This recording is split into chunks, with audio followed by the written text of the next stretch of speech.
Dating as a strong, capable, independent woman in these modern times can be a bit more than just challenging. You find that the guys you want for some reason aren't looking your way, and that the guys who want you either don't meet your standard or aren't just on your level. Well, we're gonna fix that right now. I'm gonna give you my 5 best tips today as an independent woman so you can find a guy who sets your heart on fire.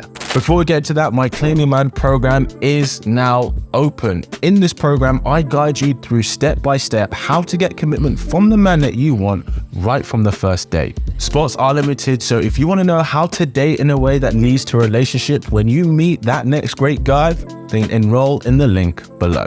So the first tip for my independent women out there is that you have to let him take the lead. The mistake I often see is when an independent woman says that she wants a man who is able to lead, a strong, capable man who can do that, she will then come across a man who can do that, but she doesn't allow him to. Because the truth is, you're probably so organized and used to getting everything done yourself, which is a great quality to have, don't get me wrong. But use going out with a guy an opportunity to relax. You don't have to stress about the decisions being made. You don't have to worry about the plan you guys are going to do. Now, there will probably be times where maybe he makes a decision to do something where you feel there's a better way to do it. And our immediate instinct is to correct them straight away. But you need to resist this temptation. And it's going to be difficult at first, but you need to allow him the space to lead. And if necessary, let him make the mistakes that he can learn from. Now, depending on what it is, if you do feel that you need to say something,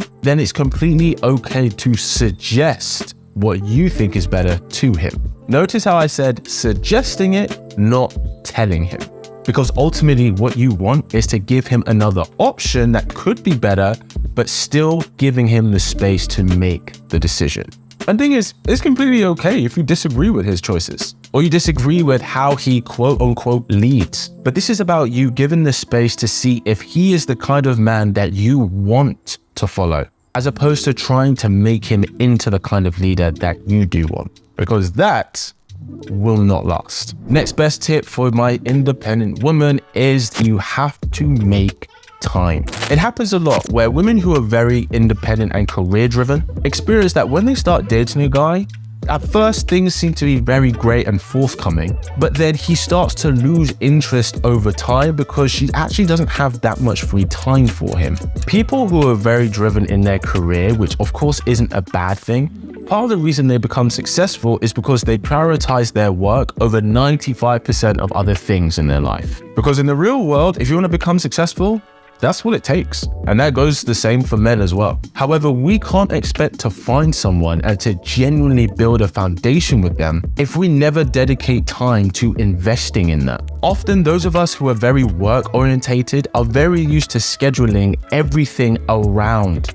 work. But if you're going to bring someone into your life, there's a level of effort you have to do to make space for them. If we want a relationship, we have to make it a priority. It doesn't have to be the #1 priority, but it does have to be one of our top priorities. Otherwise, the person that you feel that you are genuinely interested in and see a future with, they may think that you're really not that into them, or at least willing to invest in them the way that they want to invest in you. Now, if your work schedule is really tight, the kind where you really can't make any adjustments, then it may mean you need to take time from your alone time that you're used to having by yourself and dedicate some of that to the guy that you see a future with. Now you may be thinking, oh, but Kit, I love my alone time. It's how I wind down, it's how I do my self-love, all of that. And maybe you don't want to compromise. Well, newsflash, relationship by definition means reciprocation and compromise. And if this is for a guy that you genuinely see a future with, it's gonna be worth it. My next tip that you definitely must follow, and this is my favorite one, is prioritize the right standards. Look, I get it. An independent woman has a long list of things that she wants in her man, because that's just the way her life works. She has ambitions when it comes to everything. Yes, that includes love. Yes, she's picky. Forever is a long time, and so if you're going to be with someone, you don't want to settle on your standards.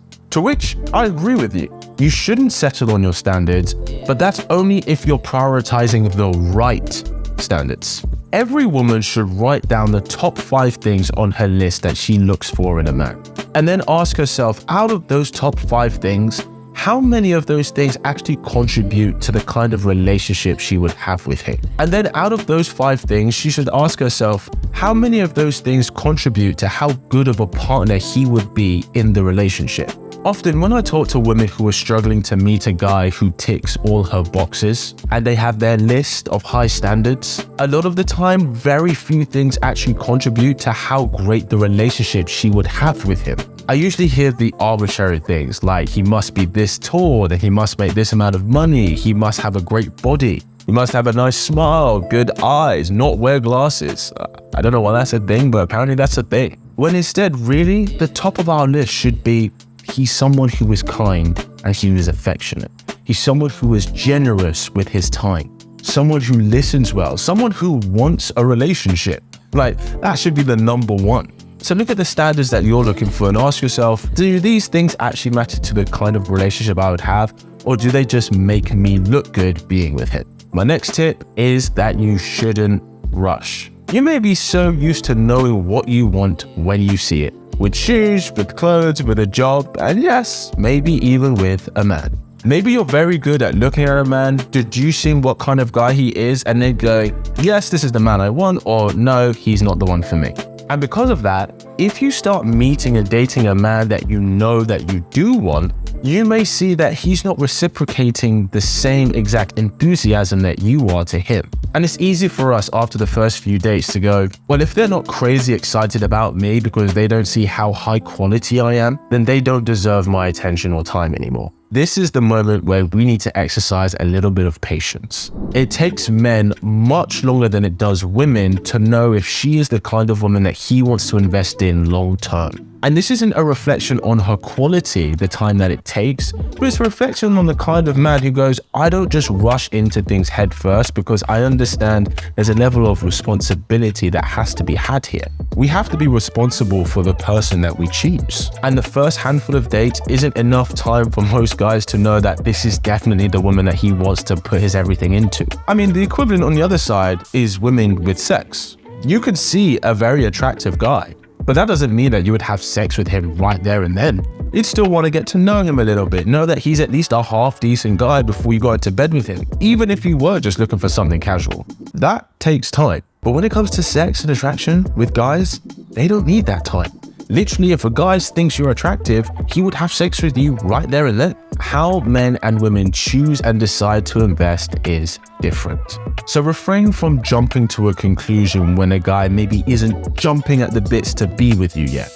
Because it doesn't mean that he doesn't appreciate what you bring. You just have to give him time to get there, and he will get there. And the next tip for my independent woman is to tap into your feminine with men. It's so natural that the independent driven woman very much operates in her masculine, because in this world, that's what it takes to succeed. You have to be alpha, you have to be dominant, you have to be aggressive, you have to be challenging, all that. You have all those things that for most businesses, yeah, you will get to great heights. But it pains me when I see beautiful, successful women sitting in their masculine with the man that she wants. Because A, she ends up repelling the strong, capable men that she does want, and B, she ends up attracting men who sit more in their feminine. These are the kind of men that they would call weak. What she would call a weak man. In order for there to be chemistry, there has to be polarity. Night and day, sun and moon, masculine and feminine. And the high quality masculine man who's looking for a partner is looking for the woman who is warm, who is affectionate, who is generous, who is pleasant and beautiful to be around. That's the kind of woman that he wants to serve in his life, because men and women, we serve each other in different ways. He's not looking for the woman who's going to provoke and compete with him. Now, yes, those are great qualities if he's looking for a business partner and he's looking for a professional. But we're not trying to make him look at you as a professional. We want him to look at you as a lover and his confidant. Anything here you're going to take away with you for the next guy that you're into? If you're looking for a guy who sparks up your love life, make sure you subscribe to this wonderful tribe. And as always, keep it slick. Pow.